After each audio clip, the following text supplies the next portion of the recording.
All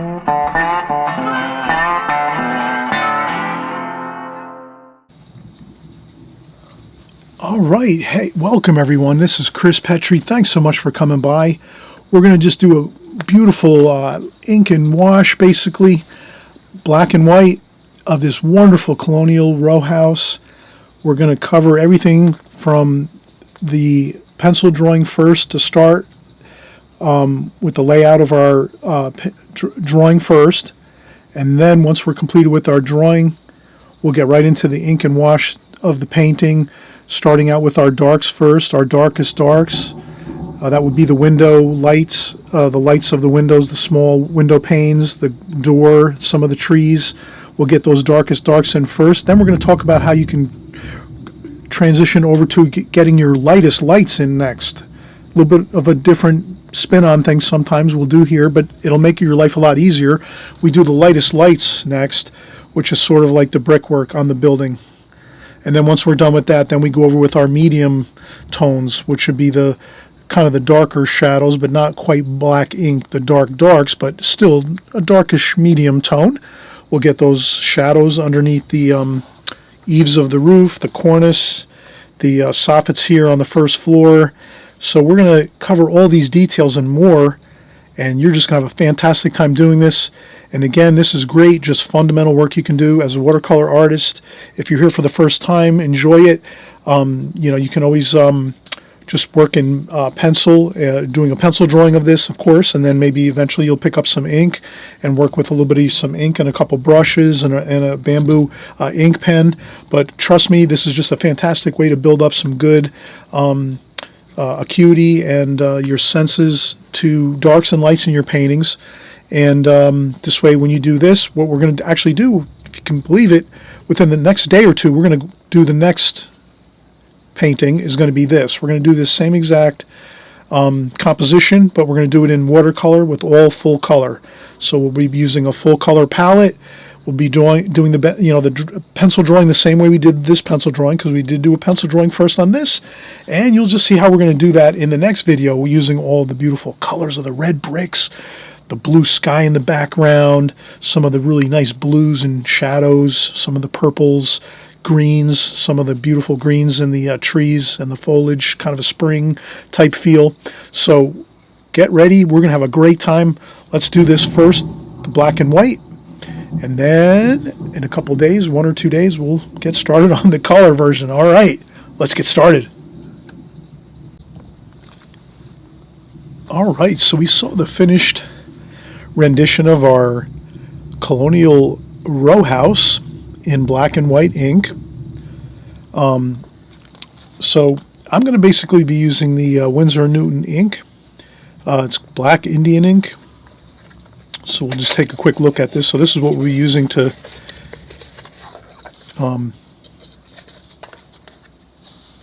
create our ink drawing. We'll use brushes too, and a bamboo pen.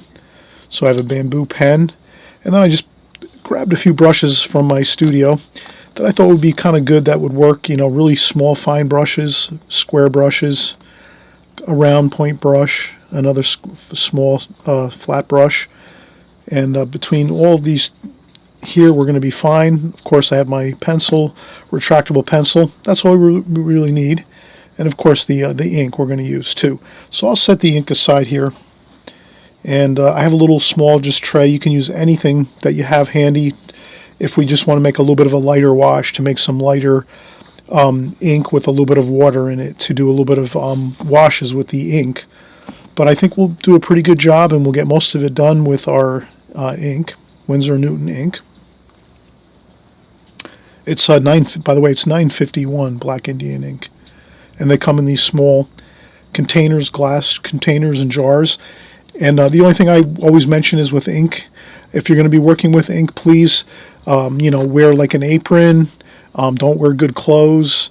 Put a drop cloth or a sheet or something in the area that you're working. So if anything happens and you spill a little bit of ink, it's not going to go onto your belongings, your your decor, your floors, your carpeting, your furniture, anything like that. That's the only thing with ink, is you just have to be a little bit more careful with it, that's all. So if you just set up a few things, and also too, if you just have a little bit of paper towels or tissues on standby too, just in case you spill something, you can blot it up fast, that's all. Ounce of prevention is a pound of cure. And so that's it really. So what we'll do is we'll get started, and this is our photograph that we're going to use, our reference photo. And we're going to have a fun time here.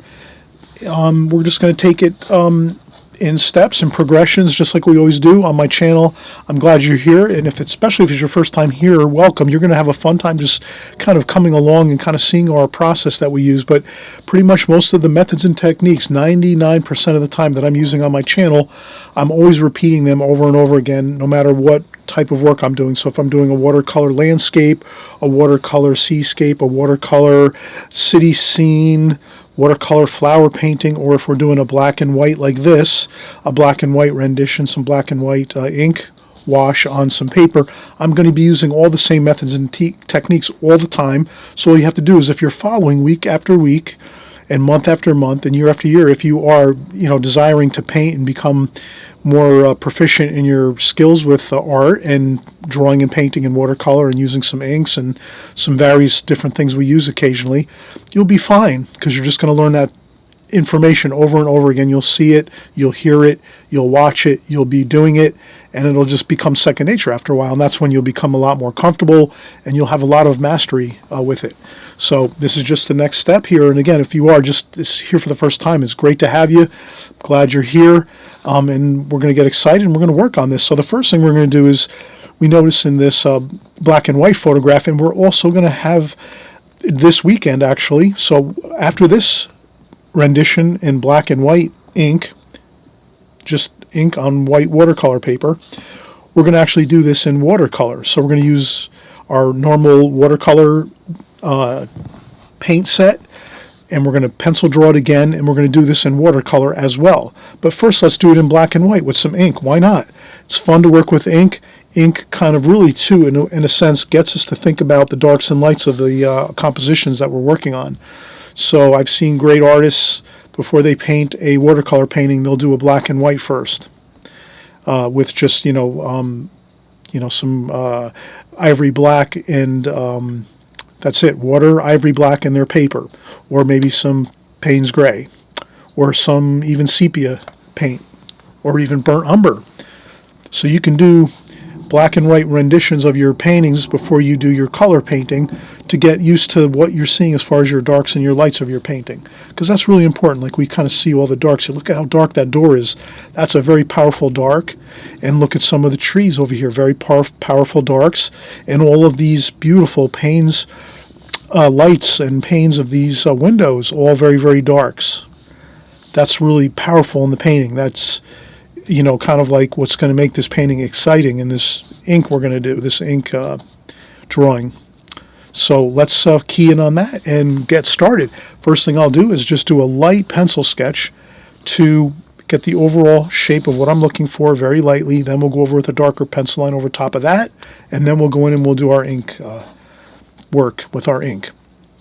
So the first thing I did notice was there is a little bit of in this building that we have, this row house, we do have where you can see, maybe perhaps, I'm hoping you'll be able to see this in the on our video here, you have a wall coming up and then it tapers in like this. There's a small roof on this side of the building, and then it goes back up straight again, vertical. So if you can imagine, you have a vertical line here on the building, then it actually turns a little bit, and there's a small roof on the side of the building, and then it goes vertical again.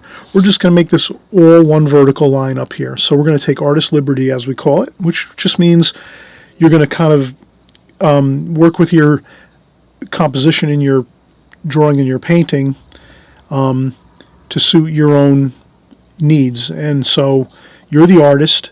You're going to not worry about being slavishly following this photograph. This photograph's a beautiful photograph, but we don't have to follow it to the T and have everything perfectly just like the photograph. We can make changes, and that's what I'm going to do here. I'm going to make this change by just making this wall straight plumb vertical like this.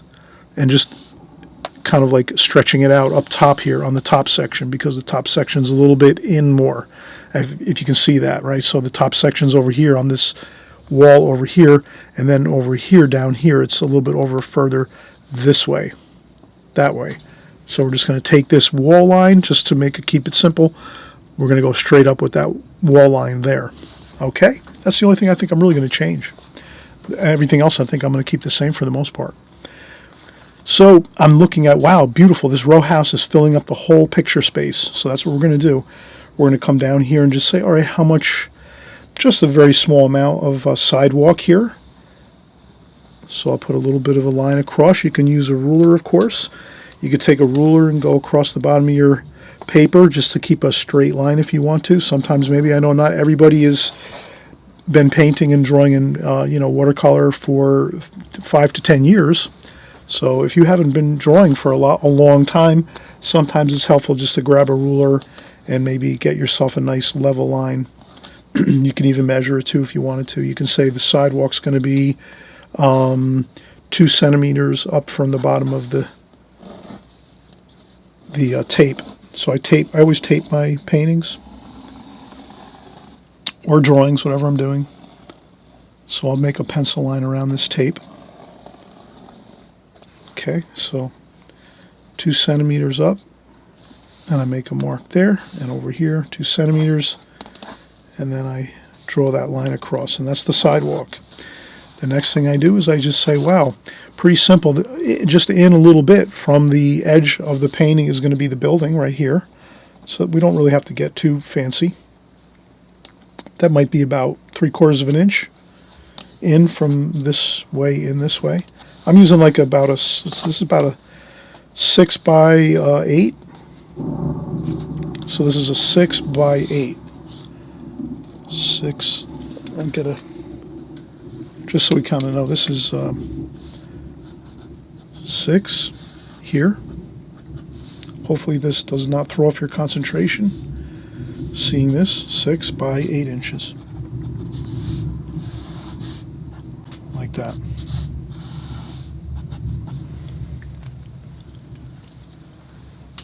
Okay, and then from there we can even use our ruler if we want. Might as well use a ruler. I would taper it a little bit though. Sometimes, if you ever notice when you're looking at something, like imagine if you're looking at a skyscraper. Just for instance, if you're standing at like on the sidewalk in a big city, and you're looking at a skyscraper or something like that that's going up 10, 20, 30 floors. If you're standing here at the bottom on the sidewalk, when you look up, that building's going to look like this. Right? It's going to look like that.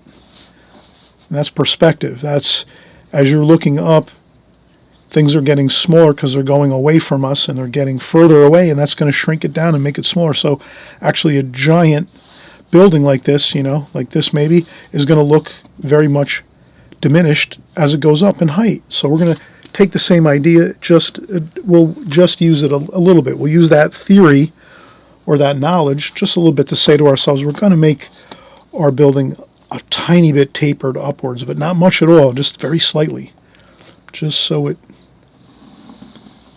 makes us feel like, yeah, wow, it's tall, it's a row house. Okay, and we're going to go across here, so I'm just going to use my ruler and go across, and the same thing over here too. I'm going to leave just about maybe a couple centimeters away from the edge. That'll be the other top of the building on this side, and then we'll bring down that line. If you need a different size ruler to get your lines, no problem. I have multiple different rulers. I have like T-squares. T-squares are phenomenal because this way you can kind of, if you want a perfectly straight line going vertical or perfectly straight line going horizontal, all you do is hold your T-square on the edge of your paper, and then that gives you your perfect straight plumb line or your perfectly straight horizontal line this way. So here we are doing a little bit of a taper, so I'll make sure I make a mark over here and say, well, if this is, we're just, we're just feeling it out here, nothing, critical. 2 centimeters, maybe here we go like 1.5 centimeters at the bottom and make a little hash mark. And then we know we'll have a little bit of that taper that we would like that. All right, so now we have both sides of the building tapering very slightly though, just like that, not too much. And that's going to be all we need. And then we'll start looking at this and we'll just say, for instance, if we're looking at this, it looks like thirds, right? You have a third of the building is the first floor, a third of the building is the second floor, and a third of the building is the third floor. So you could just take your rectangle that we made, which is the building, and make it, split it into thirds. So we could say, all right, maybe I'll use centimeters if this works. Let's see. 15, 16, 17. So let's call it 18. Yeah, so if we call it about 18, or if we say, well, let's call it approximately 18 centimeters. Well, about 6, 12, 18. So about 6 centimeters each, 6, 12, 18, like that. So we get about approximately 1/3 going up. And once we have that, we can do the same thing. We can make the marks up here and just say, okay, that is 5.5 centimeters, 5.5 centimeters, and then we make just a very slight light line that only you can see at home. You don't want to make super dark lines for you, but actually on this one you could. This one we can make a dark line because it's going to be the top of this stone header that goes across the entire elevation there, or this first floor. And then we also have not only that, we have a roof too. There's a small shed roof there, so we're going to put that other line here. Okay, and that's going to be the second line. That's going to be our shingled shed roof there. You can make a little bit of a shading on there. That's always good to do. Add a little bit of shading to your shed roof, which is right on top of this stone header that goes across here. So we have some stone work on this building. Beautiful. Could even be woodwork, actually. I think it's actually woodwork, actually. Yeah, that's what it is. It's a wood fascia board that goes all the way across here. And then we're going to look at basically the next step up here. We said was the 1/3 up again, and then we'll just make a light pencil line there, like that. So now if you can see it, we have 1, 2, 3 thirds. And what we'll do is also, you can do a little bit of modifications as you go.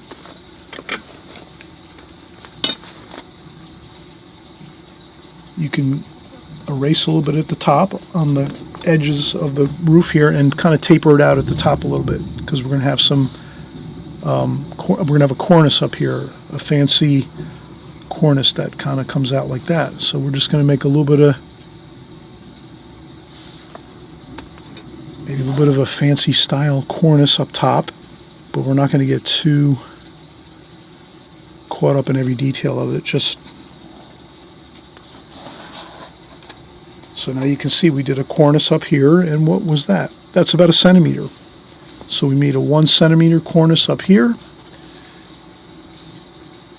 We made a 1 centimeter, approximately about 3/4 of a centimeter header and fascia board across here.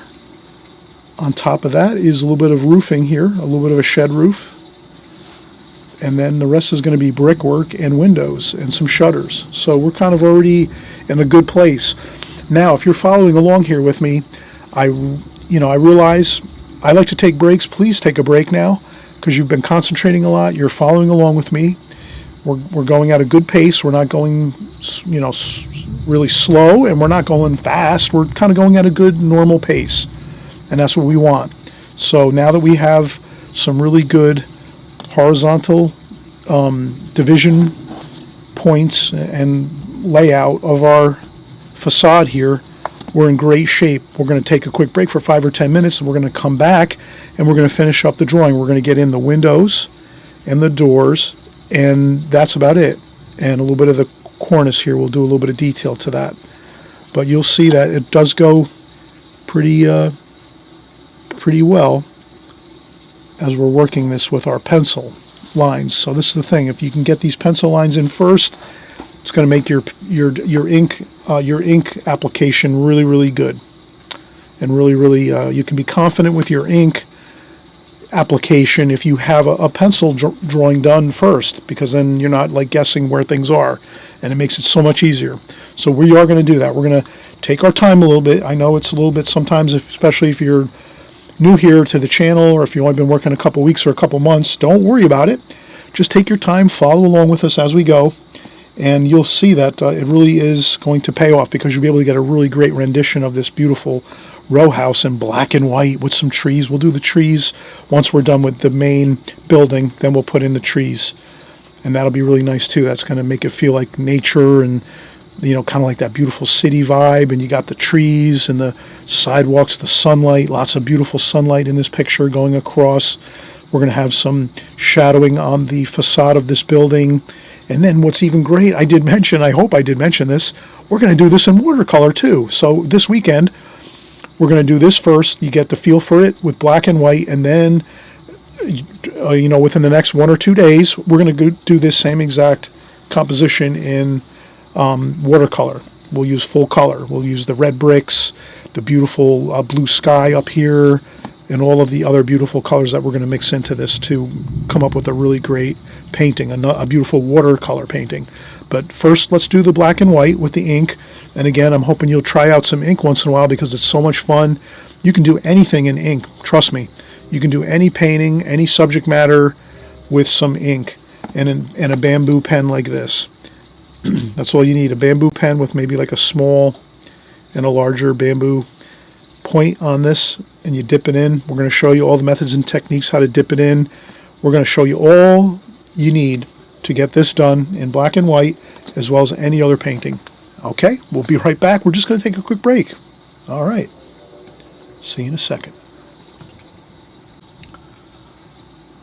All right, now as we get started again, I just want to make it quick, darker pencil line for you so you can see this maybe a little bit better. So I'm going to take this is a B pencil, a Statler 8B, and these are great. They're soft lead pencils, so you can really get some beautiful dark lines.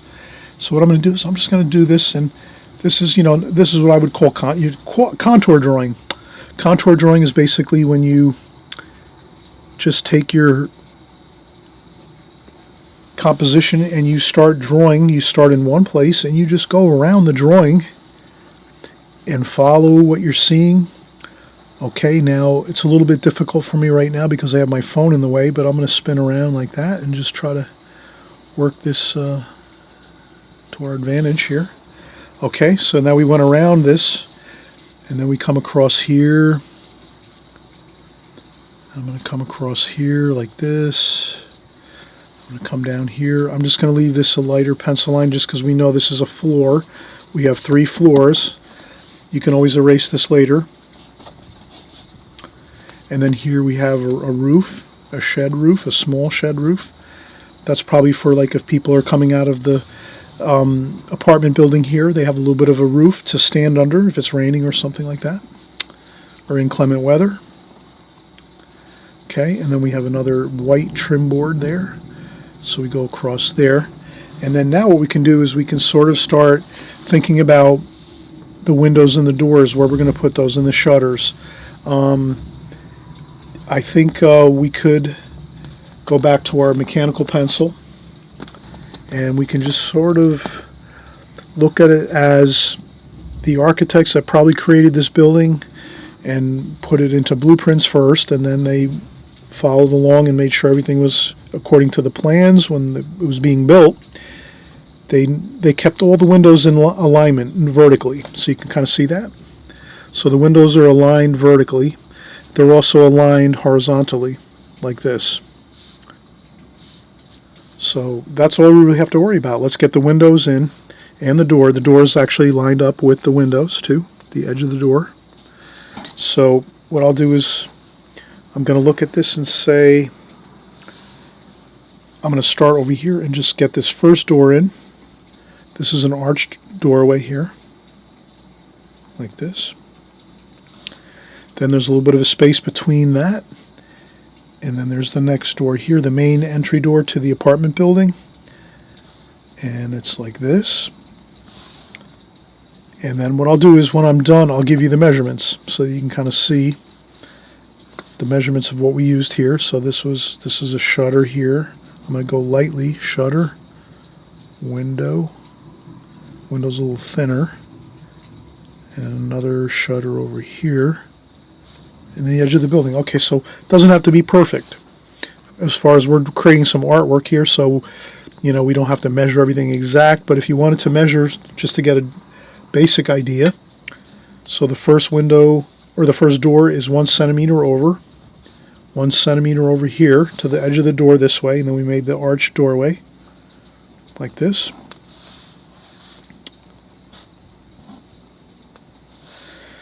Then another centimeter between that is this door. And then there's a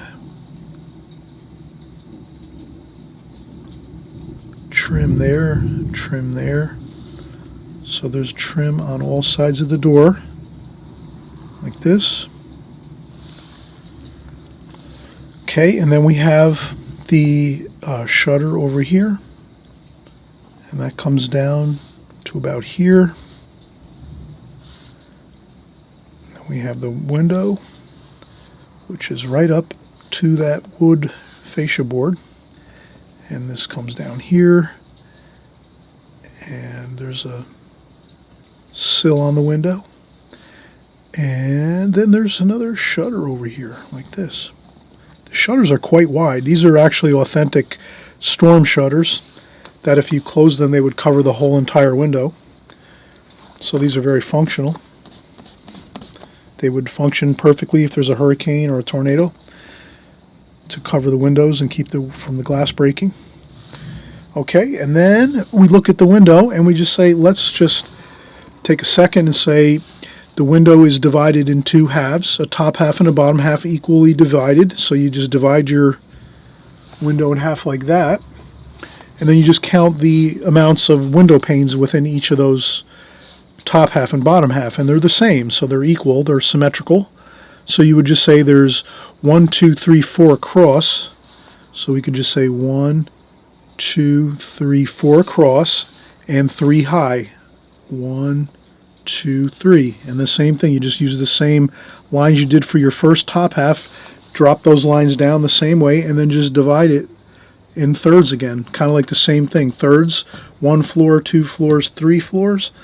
The windows are the same thing. The panes of the glass are 1/3, 2/3, 3/3, and then it starts again and does another 1/3, 2/3, 3/3 for your window panes. Okay, so that gives you your window panes, the beautiful glass windows here with plenty of our window panes, the beautiful lights, the grills on there, and then we do have, maybe over here we do have we have some leaders for the gutters for the building. So there's some gutters to catch all the water and the rainwater. So that is over here. We'll just make a small vertical line like this, like that, on the side over here, and then it goes straight up over here. So we'll just do that same thing. I'll use a ruler, you know, make it a little bit quick and easy. Okay, so you have that. And then we're going to do the same thing. We're going to take the windows that are above here, and we'll start over here on the left, and then I'll work to the right. I always mention if you are right-handed, you want to work left to right. So if you're working on this composition and you're right-handed, you'd want to work more of your windows and shutters and door first, and then come over here and work on your other left side windows and shutters and so forth, because this way you're not like smudging things with your hand. You can start over here and then you work this way. My phone's in the way a little bit, so I think I'm going to try to leave it there and just do the best I can. I want to make sure you see this at all times as we're working. But the thing we notice is too, these windows are a little bit smaller. You can see by the patterns of the lights, the grills in the windows. These are 4 grills. These are only 3 wide. So they're a little narrower, these windows. So we'll just kind of make that note, but they are on the same line and alignment. Okay, so I'll do this. I'll take them there, and they're a little bit thinner, so I'll just slide it in a little bit thinner like that, and that's good. They're about the same height. Okay, once you get one done, you're good. And then you do the same thing over here, and you just line it up with this one. Make sure it's the same alignment. You can come across here like this. Make sure your ruler is not like this or like this. You need to keep it straight for the most part, somewhat straight. Go over there, you do your other line there, and you keep it thin like this. If you need to measure it, you measure it and say, how much is this? It's a ½ inch or 1.5 centimeters approximately. You do some measurements if you have to, if you want to keep it perfectly accurate, but you don't have to be perfect about it. And then you do that, and then you have your second window here. You can see it's even a little bit different than these two are a little tiny different. I made this one a little bit. You could always, no big deal. You can erase your line a little bit, and then thin it. Make it a little thinner, like that. That's better. Now it's a little bit too thin. Whatever. We're going to get it close. All right. So now we're going to have the other shutters here. These shutters are wide. You can use, again, your ruler, or you could just do it by hand, whatever you want to do. Okay, so we're going to make this one wide too. These shutters here. And the shutters are a tiny bit lower than the top of the window, and the windows have sills. And they're a little bit above the sill of the window. So you can kind of see, if you want to get real technical, about it. You don't have to be that, technical about things, but you could if you want to. And then you have your shutters up here. Okay. And then, just so we since we're working on these, let's divide these in half one time. And then we look up here and say how many horizontal lines on each of these windows, and we can actually see that these windows on the second floor, and on the second floor only, so they do have different windows actually on this beautiful building. They have the second floor windows here. The top sash is smaller than the bottom sash, so we're going to do that. We're going to capture that. Can you see that? The top sash here is smaller, and this bottom sash is larger. It's vertically larger. So we'll do the same thing. And then here's the sash, like that. And then we have 3 and 3. So we would divide it in half first, and then do 1, 2, 3. Divide it in half first for our top sash. 1, 2, 3, 1, 2, 3. And that gives us the grill pattern of 1, 2, 3, 1, 2, 3, and then you have your sash for your bottom portion of your window, the bottom sash. Then that one is 3 high, so we go thirds. 1, 2, 3, and 1, 2, 3, and then also 3 vertically. So the vertically the grills stay the same, but horizontally the grills can change. So then we just take the grills, and this is really a satisfying feeling when we get the windows pretty accurate like this, looks good. And then as we go up to our top of the building on the third floor, we'll do the same thing. We're going to notice that our windows are abutting the top of that cornice. So we're just going to make the windows to the top of the cornice like that. They're about the same width as these. So we'll just do that. 2 lines there. You can always get your vertical lines first and then clean up the bottom here like this, and then just and then do your bottom of your windows here with your sills. You can add your sills onto that below your window there, your window sills. And then these don't even have shutters. So these top windows here do not have shutters. And these are divided in half, so the sash is equal top and bottom. And then the grills are 6 over 6, which is divide that in half, divide that in half. 1, 2, 3, 3. Same thing here, 3, 3. And in the bottom, the same thing, vertically, same thing. 3, 3, 3, 3. There we go. So now we have all of this architecturally beautifully rendered exactly the way this building was originally designed. We captured it. And then here we have 4 lights here. Divide it in half and then divide it one more time in half. And then you have that 1, 2, 3, 4 lights here. The door. And again, we captured the different grill patterns in the windows, which are really, we're trying to stick close to the, design that was originally created for this building. And then we have a little more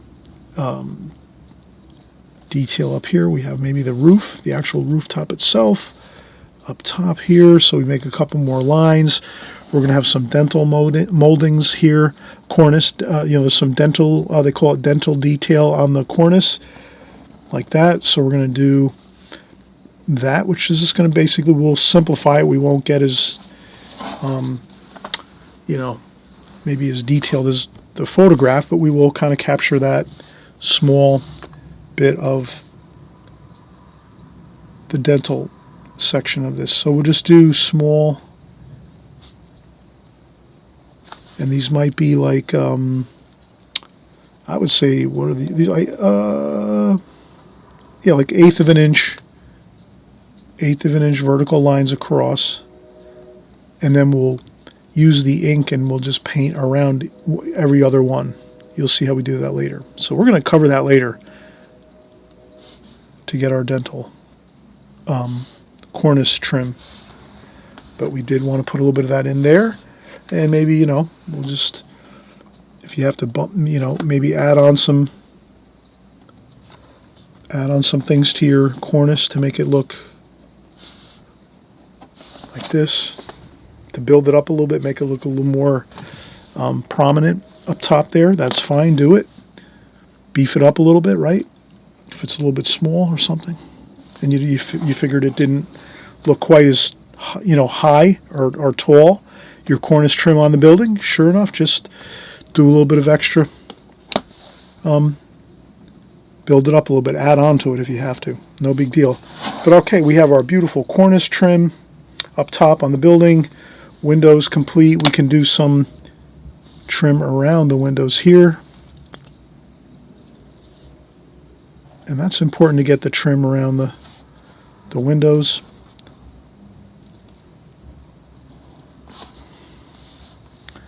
And the trim is quite large around the windows. It's very, you can see it. It's very, easy to see that there's some really good, thick, beefy trim on these windows. I might have made that a little bit thin, I think.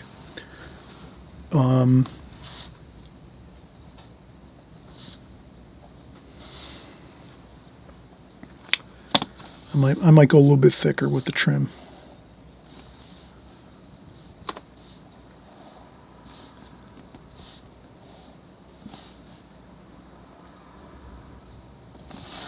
Okay, that looks pretty good. All right, we are really looking good. I think the next thing we're going to do, we're going to take another quick break. What we'll do on the break when we come back is we'll get the trees in. I think if we have the trees in next, that's all we really need, and then we're all set and we can start doing our ink. I'm not going to worry about the building next door, or maybe I will. I will put in the building next door after we put in the tree. We're going to want to get that tree shape in there first, the trunk of the tree and the limbs and the branches. We want to get that in there first. Then we can maybe do a couple more shapes to the buildings that are next to each other here, because this does have an adjoining building here. It's like another building. It's the next property over, and it's maybe over here, and there's some darks, so we will capture that when we come back. But over here we have just a small retaining wall with a bush over here like that, and then some Okay, so we just have a bush with a few branches and twigs underneath and trunks of that bush. Okay, and then we'll get started with the trees next, which are going to take us very little time. We might spend another 10 minutes on the trees here on both sides, flanking the building, and then we're going to get started with our ink. So we will have some ink on the paper within probably 15, 20 minutes at most. Don't worry, you will be starting with your ink, but be careful. Remember, I was saying this earlier. I always want to mention this. Be careful with your ink, because when you open up your ink jar, if it spills or something, be really, have a little bit of paper towels. Have paper towels next to your table. Where I wear my apron on. I have my apron on here. You can see I wear an apron. So if anything splashes, I'm not ruining my good clothes. Of course, too, put maybe a tarp or maybe like a sheet, like an old sheet, bed sheet. Throw it on the floor where you're working, or if you're working at your kitchen table. Maybe if you have a good floor or something like that, like a tile floor and things. Maybe you want to put a piece of cardboard down where you're working, just in case it drips off your table. But always be very, very careful with your ink.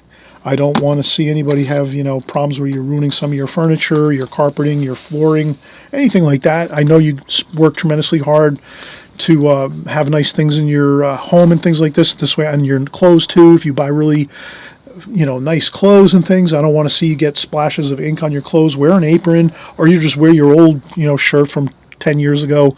That's comfortable, nice, one of your comfortable art shirts. Put one of those on. Okay, all right, so we'll be right back in a second. All right, so we're going to get back started again. And again, we mentioned that we will just put in our trees here that are flanking both sides of the building. One is out here on the sidewalk going up this way. And then we have one over here on the left side. So let's just go for the gusto here. This one here has a little bit of a, looks like a Belgian block curbing around the tree over on this side. Okay, like that, and then it comes up kind of straight, but it is leaning a little bit, so it's kind of leaning in a little bit here. And I'm just going to kind of see then about where the third floor is, like the third floor is, where the third floor actually starts. The tree starts to funnel, it breaks away from the main trunk, and you have a large branch that goes up like this.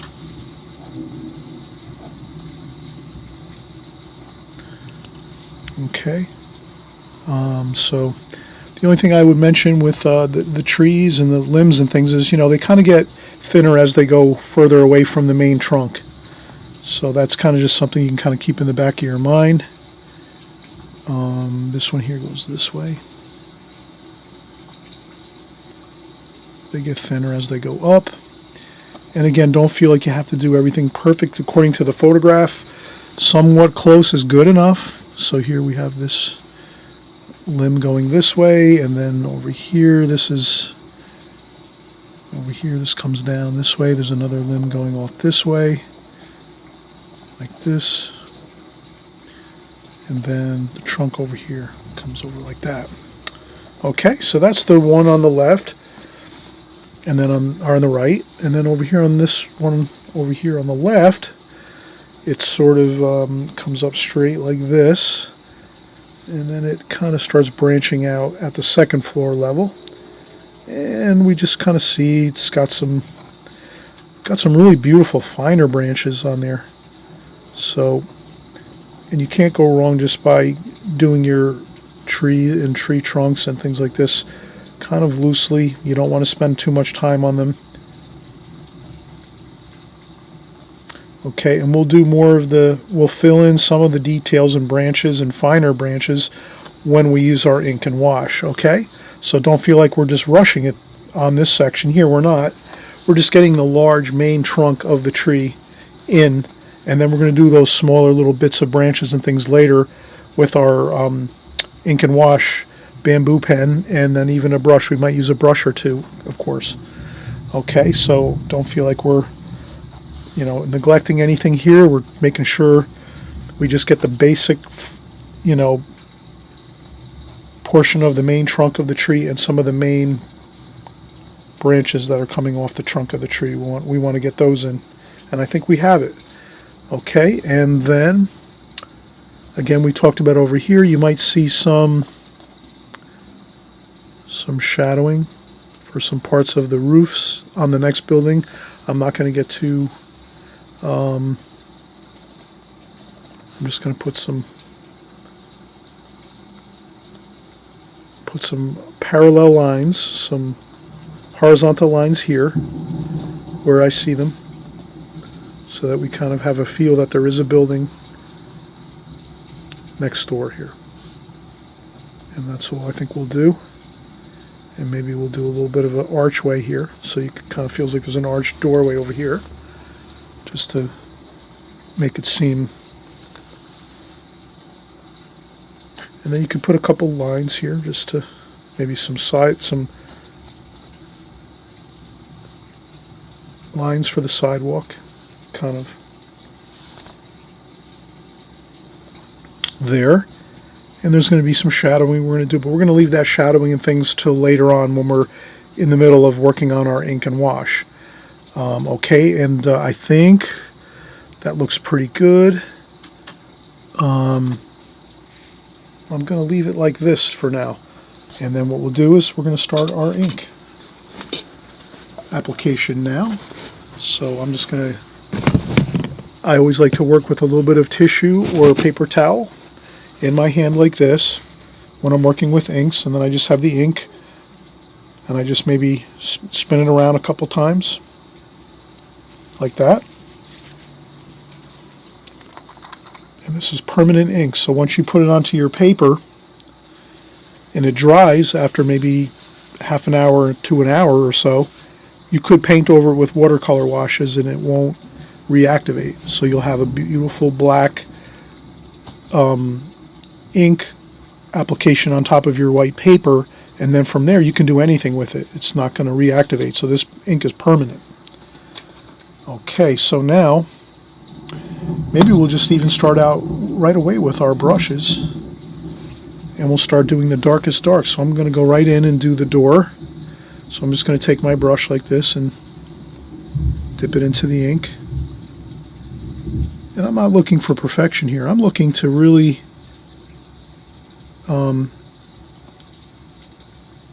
have fun. Let's enjoy this. So you're not looking for perfection. You're just dipping your brush into some, you have whatever brush you have that you think you can use that will work. Maybe a flat brush or even a round brush works. And you just put on some ink and you get that onto the door section here. And you don't have to paint the whole thing 100% solid. You can leave a couple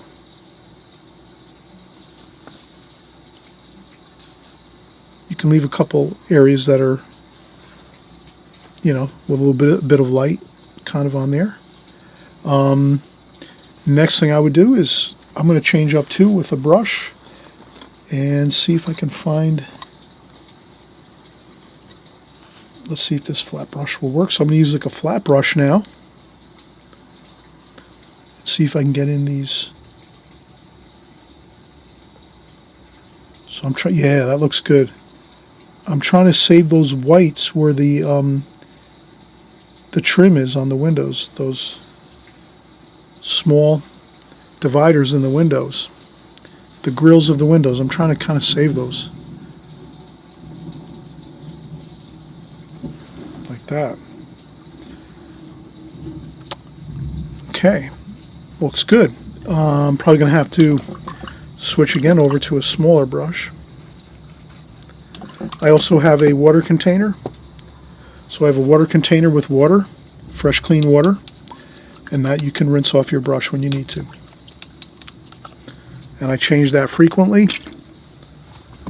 Try to keep fresh clean water in your water container so that you can clean out your brushes whenever you're working. Doesn't matter if you're working watercolors or inks, whatever it is, you can get your brush cleaned off, and then maybe we'll go back to our other brush, which was kind of like a flat brush.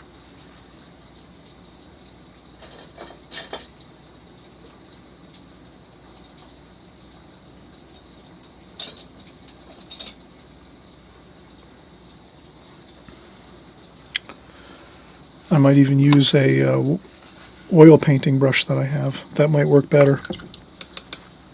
So I'm going to try that. I'm going to use this, my oil painting brush. I have an oil brush here. I'll dip it into my ink. Take off a little bit of the ink. I don't want to go crazy with my first couple. But yeah, this is a perfect size brush. This is a number 2 Princeton Aspen brush, which is an oil painting brush. But Princeton makes great brushes. I use them for watercolors. I use them for oil painting, of course. And they really look, they really work fantastic. They create some beautiful, tap off a little bit of the ink. So I start out with I load my brush up with the ink, and then but you can kind of see how we're trying to keep those panes of the windows. It doesn't have to be perfect. Again, if you go over some lines, don't get worried about it.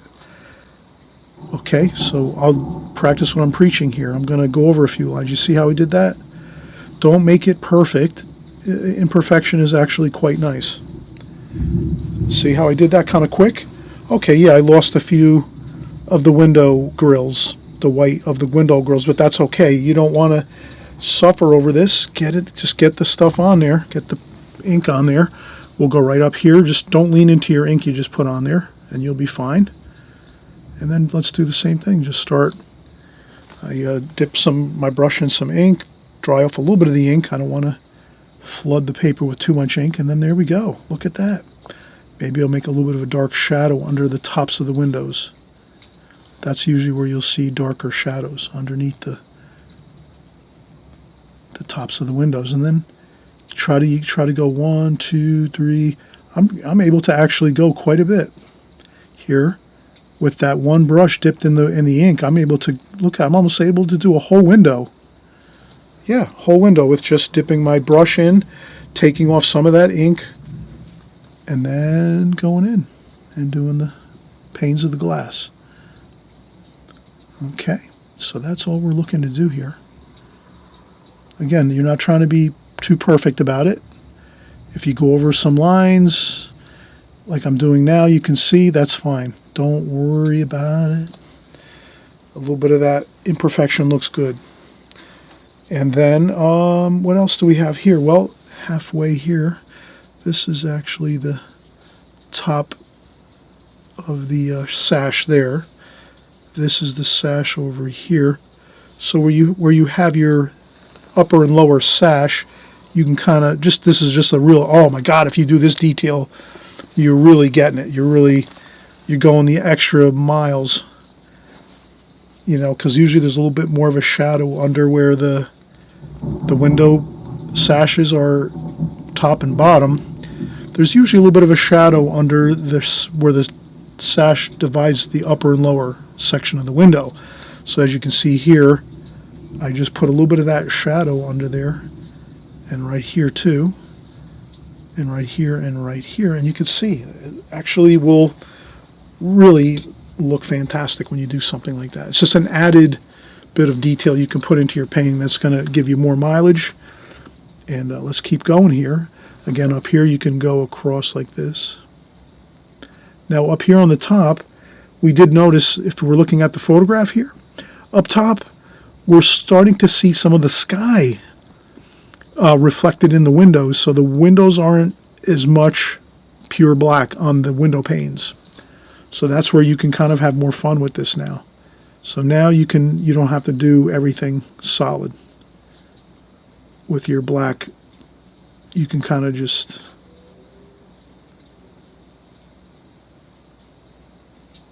so what I'll do is this. I'm going to start to leave a little bit of that top of that window, and I just do a little bit of this, hit and miss, like that.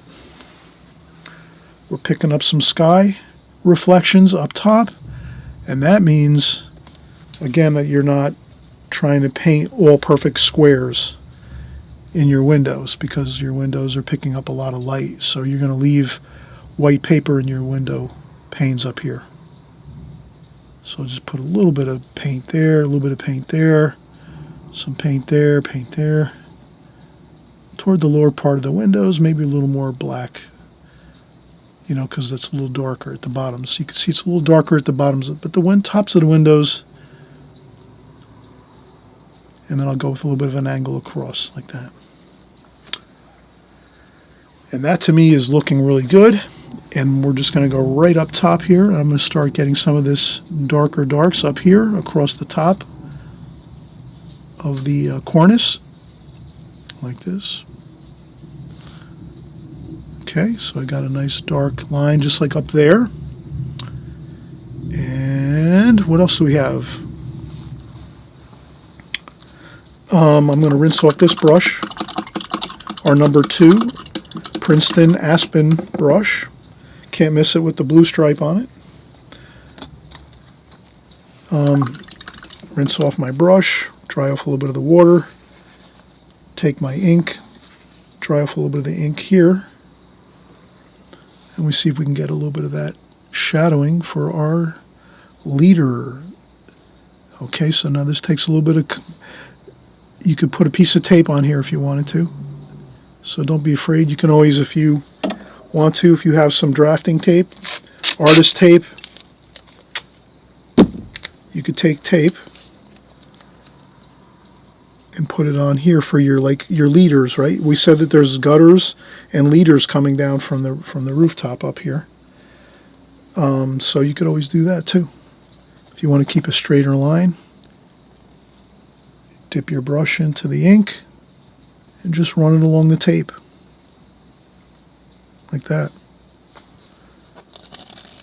There you go. You have the shadow from the leaders.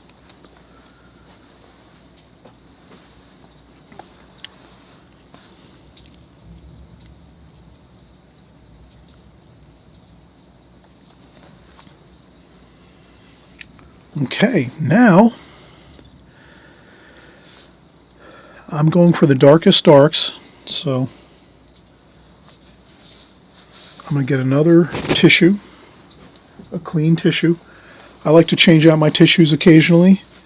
When they get with a lot of ink on them, it makes it a little bit easier if you just change them out so you don't get a lot of ink on your hands maybe and so forth. But let's go with the, over here, I'm going to start with my, and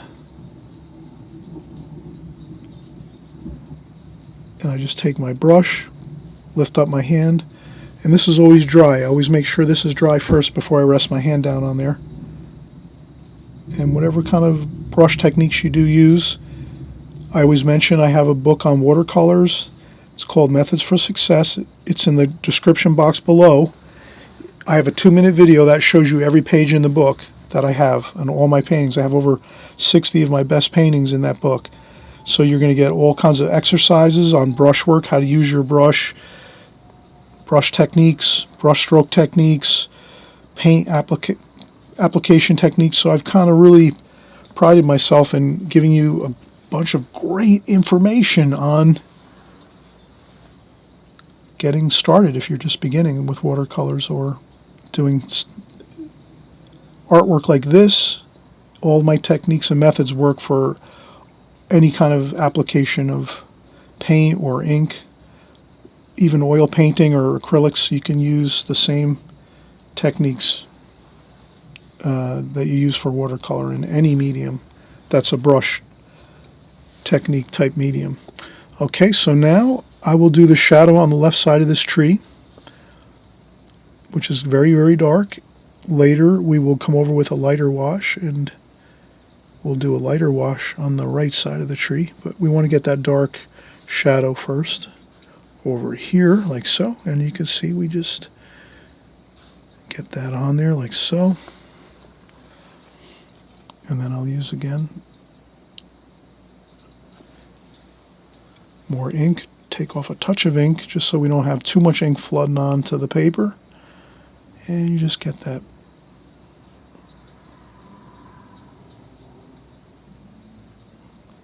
and the same thing over here. There's plenty of shadows over here on this side of the limbs.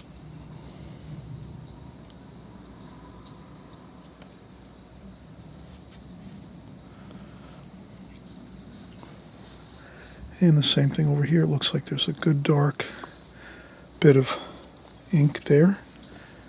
So you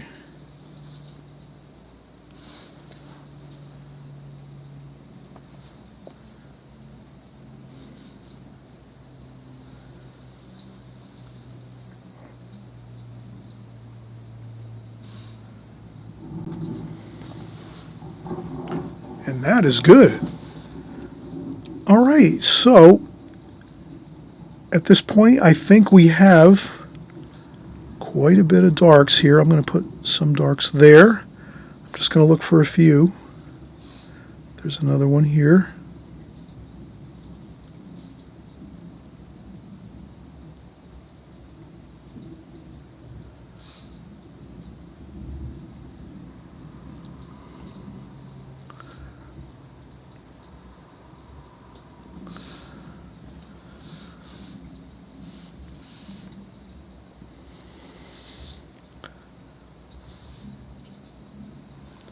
And I hope I think we have some really good application now of ink. We've got the super darks in first. And that's what we wanted to do. We wanted to create the darks first that we identified when we were looking at this photograph. And I think we have those. There might be a few other things. Maybe I see something here that's quite dark. That might be like a small bit of a electrical or communications type box or something on the side over here. Or that could be the gutters, actually, the leaders. That could be the leader pipe, where the leader pipe goes into. But I won't worry about that. We're not going to get in too much detail here. But the next thing we're going to do is we're going to take a break, and we'll come back and we'll do some lighter medium tonal values, some lighter washes of ink, where you can see some of the, those quite not completely black ink, but still dark. We're going to work from dark to light. So we're going to get in our next area of darks in. And then we can even go with our lighter lights now, and then go in with our medium tonal values next. So that's our choice. We can work as we go, see how we feel it out. So what I'm thinking right now is maybe it's better that I go with some lighter washes first and get some of the lighter where the brickwork is. And then after that, go with the medium darks, which are sort of like the areas here where there's some shadowing under here. Not quite pure black like this that we just painted in, but nevertheless somewhat darker than the mediums or the lighter washes. So we'll do the lighter washes next. Then we'll work in our other, kind of medium to dark washes on top. Okay? All right, so we'll be right back. We're almost there. We're almost done, actually. So this is a lot of fun. I'm hoping you're sticking with us here, and we'll be right back.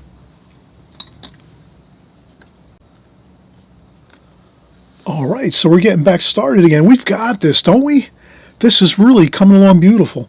The thing I would say next is you kind of noticed I did use a few different brushes. I guess I used a flat brush here. This is a number 6 Princeton Art and Brush Company flat brush, number 6.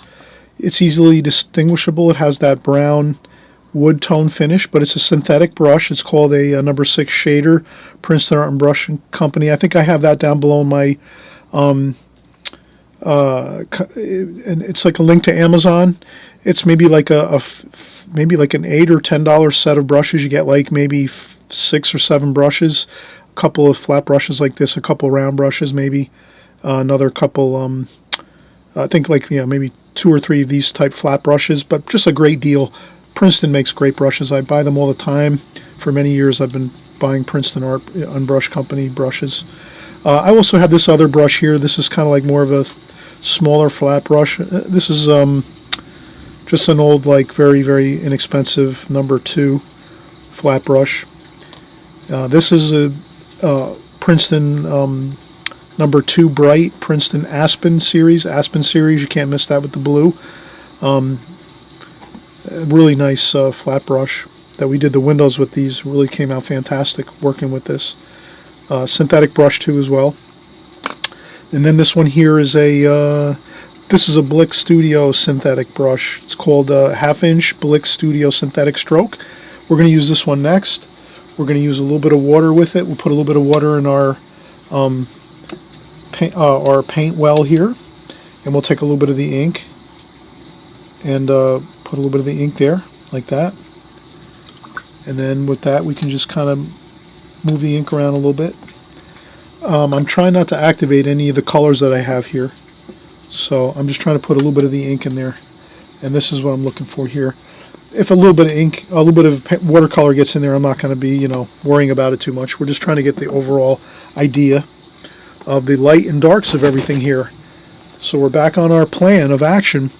So we'll just start working in from left to right. Since I'm a lefty or righty, I'm going to go from this side, from the left side over here, and then go this way to the right, and try to get some of these lighter lights in here. So this is going to go darker still, but I'm going to get in this here. Even though it's going to go darker, I'm going to put darker darks over here. But I'll just start doing the lights like this. See how I'm doing that? You can take your brush, take off some of the paint, like that. You can go different directions like this. We'll even put some brickwork on there too. We're going to want to stay, we're going to want to keep that white trim around the windows and doors, so we don't want to paint that at all with our ink. We don't want to cover that.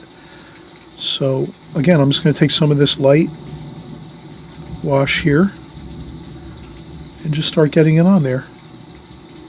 We want to leave again that white. We're just following this right here. We're following this light and dark patterns. Whatever these light and dark patterns are, we're just following those. Okay, the tree over here. And you can already see that I can paint right over that black ink that we painted before, and it's not reactivating. Can you see that? So that's the great thing about ink. When you paint with ink, it dries and then it sets, and it won't reactivate. Okay, all right, so we're just doing our thing here. I'm just getting on some brick textures, right? So I'm using the brush to just get some brick textures on here. Give it that, what I like to do is start out with a little bit of dark here and then make it lighter over here. And then take some off the brush here. And then I'm just using that kind of dry brush technique. I'm using Fabriano Artistico paper, which has some nice, really good texture to it. So you can see when I go across it, you can leave yourself some textured, like that. And then we're kind of getting that feel of that rustic, beautiful brickwork, rough looking textures. Over here there's more light I can see along here, so I'm going to leave it lighter over here. And we're even going to, again, I mentioned this before, we're going to get some brick mortar joints, some of that too, so that it's going to look fantastic. When we're done, you're going to be so excited how your ink and wash looks. You're going to be really stoked, I'm telling you. Look at that. So there we go. We got some beautiful textures going. You can take your brush and go all different ways when you're doing your don't worry if you paint over a shutter. We'll use some white paint at the end of the video, and you'll see how to do that, so you can you can repair that in a sense. All right, so you can kind of see we are getting a good feel for everything.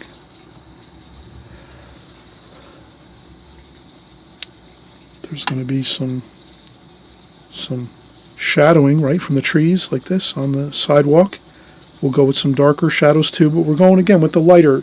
Can you see that? How we're going with the lighter wash now. This is quite a bit of a light wash that we're doing here. And we will go over it again, and we'll get some of those darker washes again. But sometimes you can work, I always mention with my techniques,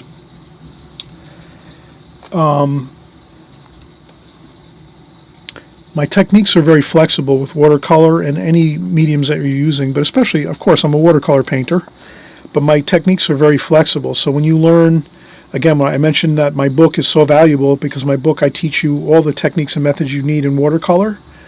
And when you use them and you start working with them after a while, and if you're working with us on our videos too, which is so important, I always hope you'll subscribe on the right-hand side below. My gosh, do not avoid subscribing. This way you know when our new videos come out. We're coming out with new videos every week. And I want to make sure you see what videos we're creating. Maybe once in a while you look at a video and say, oh, no, I don't want to paint that. That's fine. Skip over it. But try to follow as many videos as you can, because I'm covering everything that I do in watercolor, all my methods, my techniques, all of the nuances of watercolor. I cover that in my videos here each week as we go. So if you're just following along, even if you don't want to paint along with a painting, just watch it and you'll pick up again a lot when you just watch. Because that's a lot of how I learned how to paint watercolor when I first started, and even until now, I watched tons of videos. But in the beginning, I watched videos all the time on YouTube, and I bought DVDs of all the great artists, that are out there nowadays. Charles Reed, Alvaro Castanet, Mel Stabin, all these great watercolor artists out there. I was buying their videos and watching their videos, and if I was tired at the end of the day and didn't have any energy after coming home from work, I popped on a DVD and just, laid in my bed and relaxed and just watched and was seeing what they were doing. Focused in really intently on what they were doing, how they're handling their paints, their brushes, everything, techniques, their methods. And that's why I bring that all to you as well. And I'm hoping, again, too, that you'll always watch videos, no matter what. Watch some videos and then pick up your brushes and paints, too, please. Okay, let's keep going. So you see now we've worked our super darks first, the darkest darks first. Secondly, we did our lights. We went in there and did some pretty light washes. And we left, of course, the white of the paper. And at this point, we're ready to maybe do a little more. I think I wanted to get a little bit of detail on the roof here. So this is the roof. This is a shed roof over the top. I'm hoping this kind of looks like a shingles up here.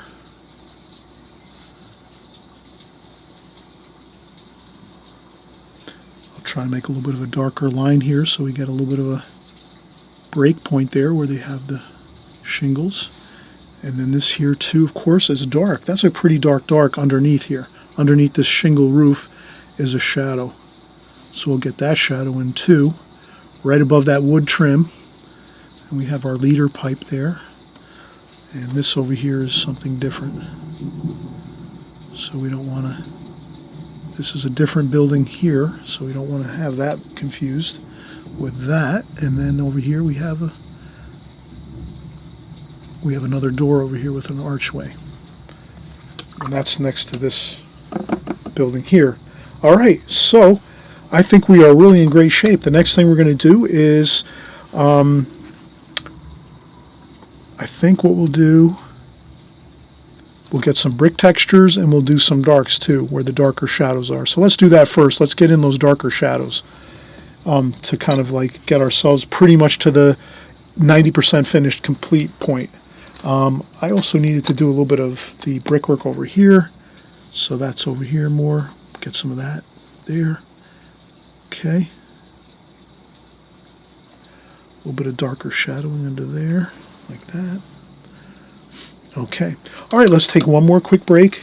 Again, I like to take breaks just so that I can come back and assess what's happening on my painting, and then I will start again. All right, so let's take a quick break. All right, we are back again. And like I said, let us get some darker shadows up here. Let's start from the top up here in the right below the cornice. You can see that dark shadow. That's being created from the sunlight coming down, hitting the cornice of the building, which is jutting out at the top of the building, out over the front of the building, and then we get that shadow. So let's get that shadow in there.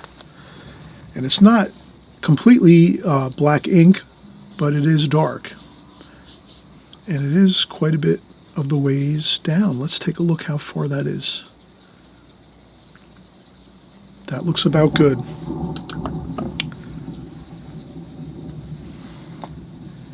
And that should be over the top of this too, the window. So that shadow should be covering that window. Like that.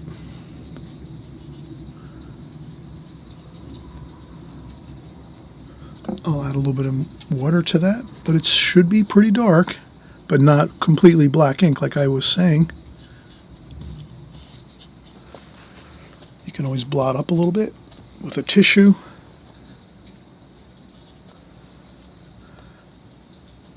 I'll leave some of that branch white there. Voila! Look how good that looks. See, I told you you have this. You've got it. Super dark black ink first. Second, light, very light wash to get the facade done, the brickwork. And now we're doing the medium tones.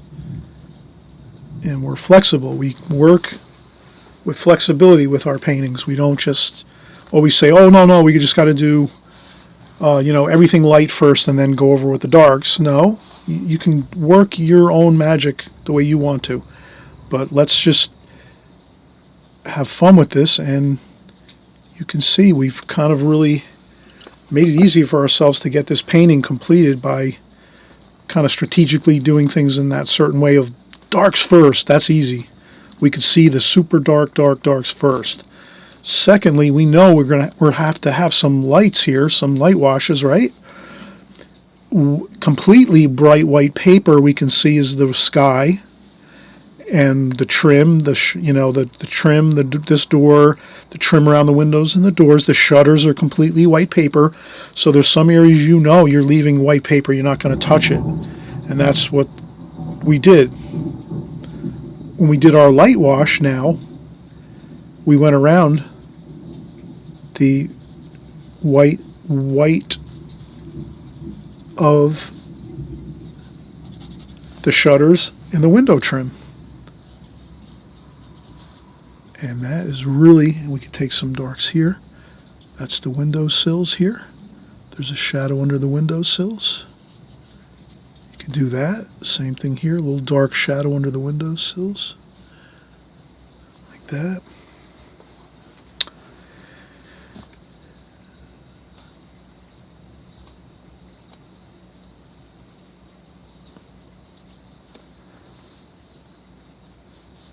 There's some darks under the shutters too.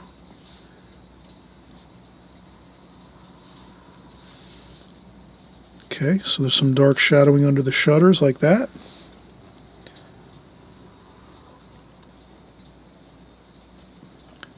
And again, there's some darks under this.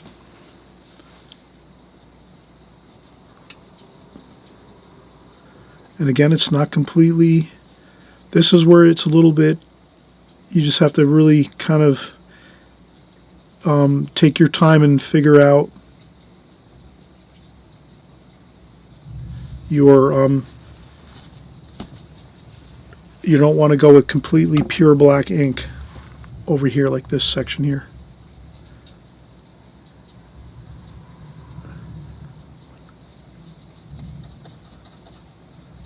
Okay, now that you can leave lighter over here. I left this even a little bit lighter because that's bright white shutters. So that won't look as dark as maybe the brickwork over here.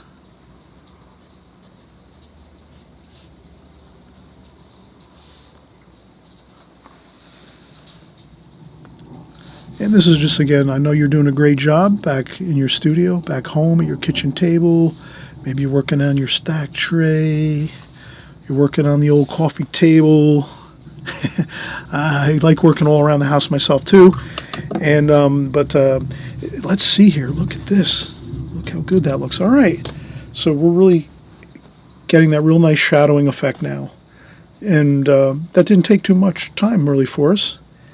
And I'm just going to look again and just say, okay, we did this up top, right? We got that all the way across here.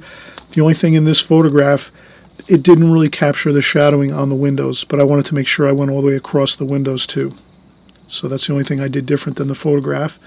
And then here, down at this point here too, I wanted to make sure I go across the bottom here under this small eave. There's like a small soffit under here, under the roof, like an overhang. I wanted to make sure I cover that too with shadowing. And that is good. Now, let's keep working. Let's do a little bit. We'll use our bamboo. Now with our bamboo, I usually hold my ink in my hand and then a tissue at the same time too. And then I take the bamboo, put it into the ink, dry off a little bit, and I just try. We're working some more details here, and this is really fun working with the. You can do little dabs of darks. That really is nice too. Kind of adds like a little bit of kind of cool interest in there.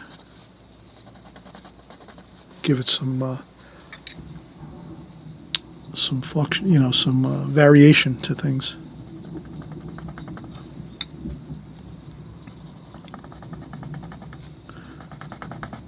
That. Okay, now we're going to just, I reference again my photograph here. I'm looking around, looking at things. Okay, looks good. There's a door here with a handle, so I'll put the handle on here. If it goes like this, what this happens, just no problem, take the tissue, blot it up, and if you have a problem like this, okay. We made this problem. We were trying to make a little small, very, very tiny door handle. We'll show you how to fix that. That was a problem. I just had that, no big deal. Okay, we're going to show you how to remedy that issue. There's usually, you can usually fix most issues with watercolors. Or inks even too. Okay, so we have let's do some more branches. Look out, we're going to do some fun branches here.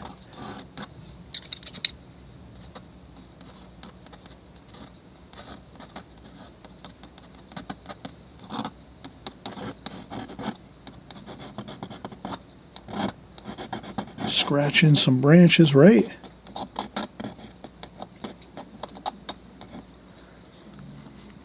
Okay, we're going to do some branches on these two. Some smaller branches like this.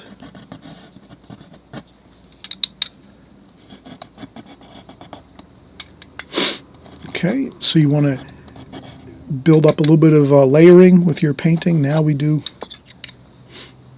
some branches here. Okay, again, we had a little bit of an issue. No problem, I thicken it up. I'm going to let that just go as it is. I'm going to spin my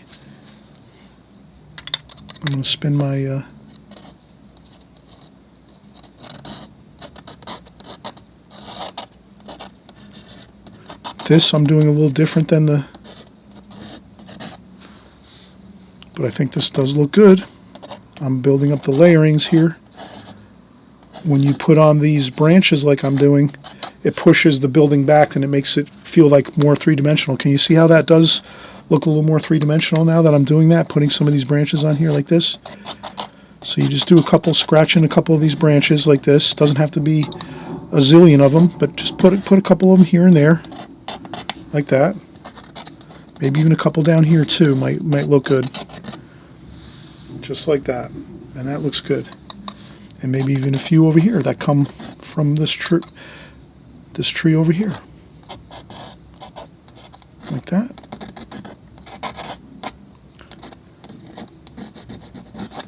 Okay, I think that's good. for the branches on the trees. And I think I wanted to do a couple fixes on this. I wanted to do some brick too, some maybe brickwork. So to make brickwork even easier than you can imagine, we're just going to take some of our brush. We're going to take our brush and rinse off the brush. Go in with a little bit of the, like this, and just, we're going to do some brick shapes like this. And they don't have to be everywhere. We're just going to put a few of them like this.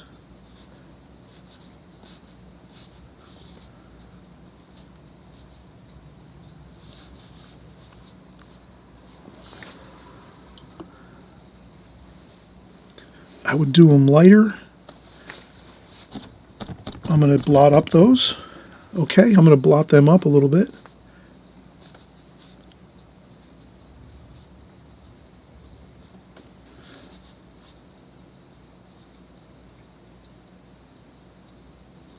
And basically your brick patterns are very simple. All you have to remember is when you're doing your brick patterns, you're basically just doing something like this. Brick here, brick here, brick here. Let me do this a little bit neater, I'm sorry. Brick, brick, brick. Bricks are right, they're kind of, let me do this one with this brush. This brush is a little bit better. Brick, brick, brick, brick, like that, right? And then when you come by with your second one, you go half a brick and then another full brick across, and then basically you're just dividing them like that, and then a half a brick there. Then here another full brick, full brick, full brick, full brick. Then you come over here, half brick, full brick, full brick, full brick, half brick. And that gives you your brick pattern. And then you can just come in here, and you can even use a larger brush like these. This is a little bit larger for brickwork, right? But you could get a smaller brush. I was using this one here. I need to get a smaller brick brush, actually, or a brush that's a little bit smaller, like better, a little bit finer looking. But you can just do this, and you just, not everywhere, you do it here and there, right?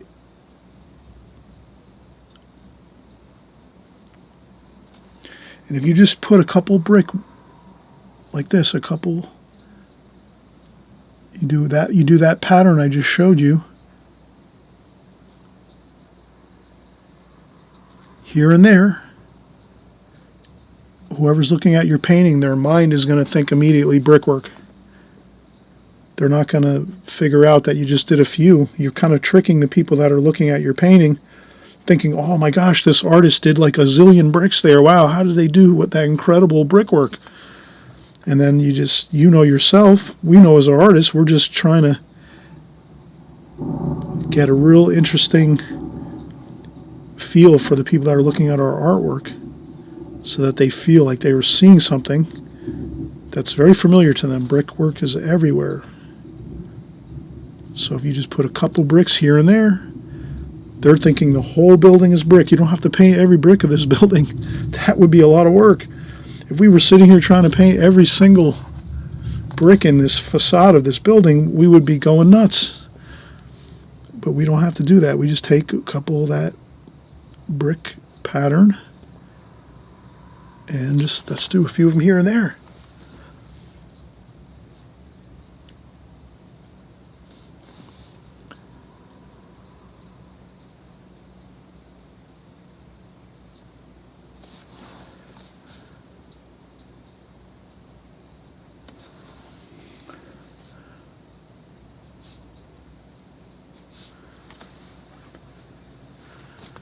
You can do them on diagonals. And it doesn't have to be perfect at all. But you can kind of see how you get that feel for the brickwork. And then you can do some up here too, darker.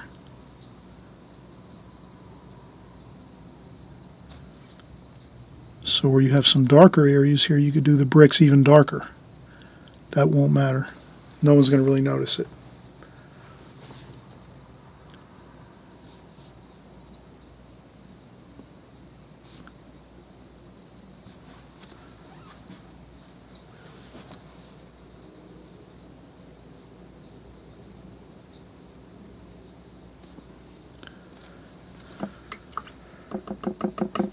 All right, I'm hoping you had a great time painting along with me. Let's finish up over here. We have some bushes over here we talked about. And then let's take a little bit of our ink again with our Winsor & Newton black Indian ink. And I'll just put a couple of these small little, I'm just trying to see what this one, yeah, looks like a better point on this one. Here, this side. A couple of the branches and twigs underneath these bushes. Look at that, how good that looks. Okay, good. Maybe another branch here like this. Perfect. And what else do we have that we could do? We did want to mention, oh, I know what we needed to do. We wanted to make some of that, some dental molding up here. So all you have to do is just take every other square mark that we made before and just go across like that.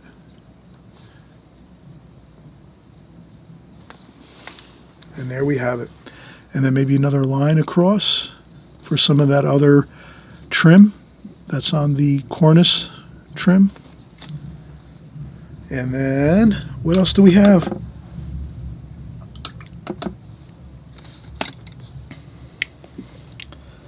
We have titanium white. Yes.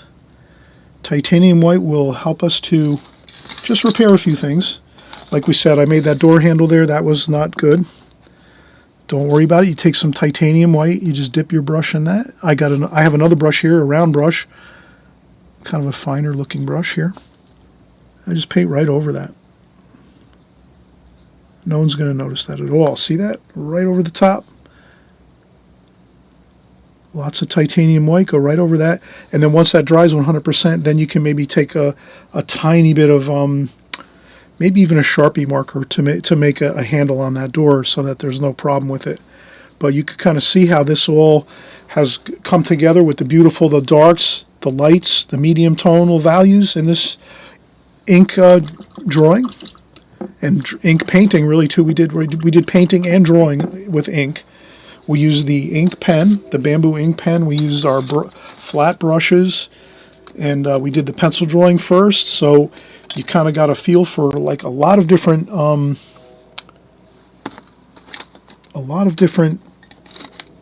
art supplies here. And we could take a little more of that light wash, and maybe just do a little bit of light wash on the tree over here, like this here. I mean, you can always touch up. Oh, we said we wanted to touch up a few more spots with the, what happened there? Yeah, over the top of this shutter here. So again, you take some titanium white. Not a problem. Not a problem.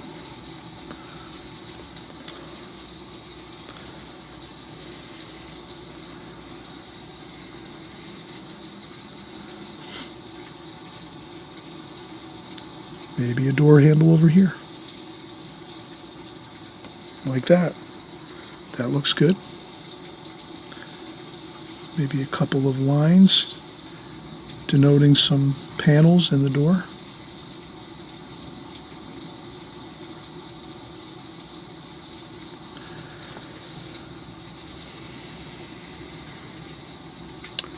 A little bit of dark here, I think.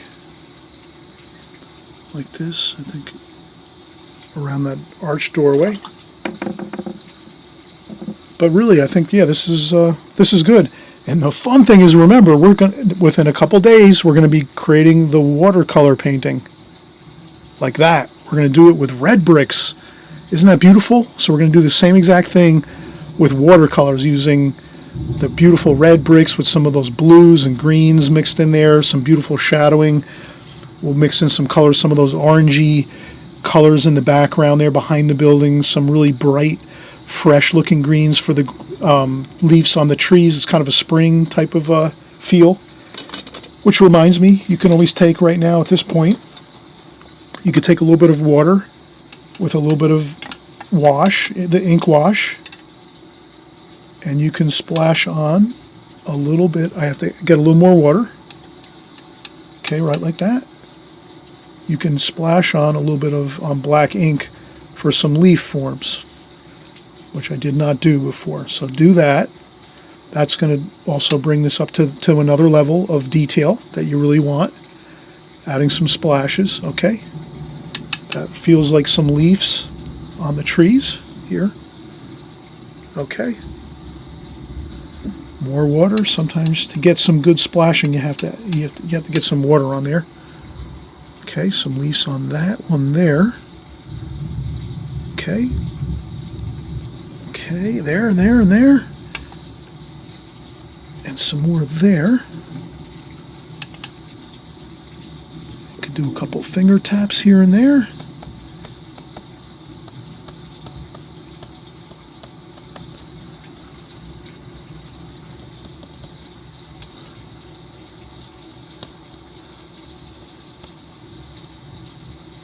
See, sometimes talking about something different helps me to realize we missed a little bit of detail here. And that looks much better now, even still. All right, so let's see if we can get this here. I'm just trying to get a good splash on this area here because I'm covering over that one spot where there's the shutter there.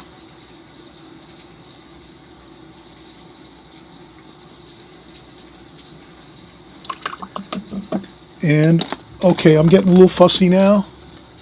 Nothing wrong with that. Get fussy with your watercolors once in a while. I wanted to just cover up these few bits of ink spots that I might have smudged on there with my hand before.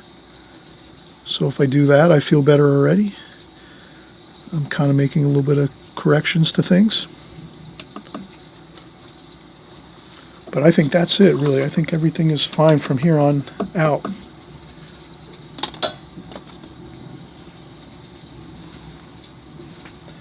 Okay, again, thank you for watching. Thank you for coming along here and painting.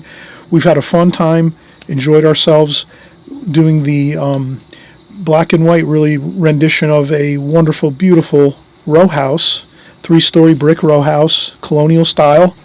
And we're going to do more like this. And again, get excited, because if you hit the subscribe button, you won't miss the next video, which is coming in 1 or 2 days from now. We're going to do the color version with watercolors. Yep, we're going to break out the watercolors and have a great time doing that.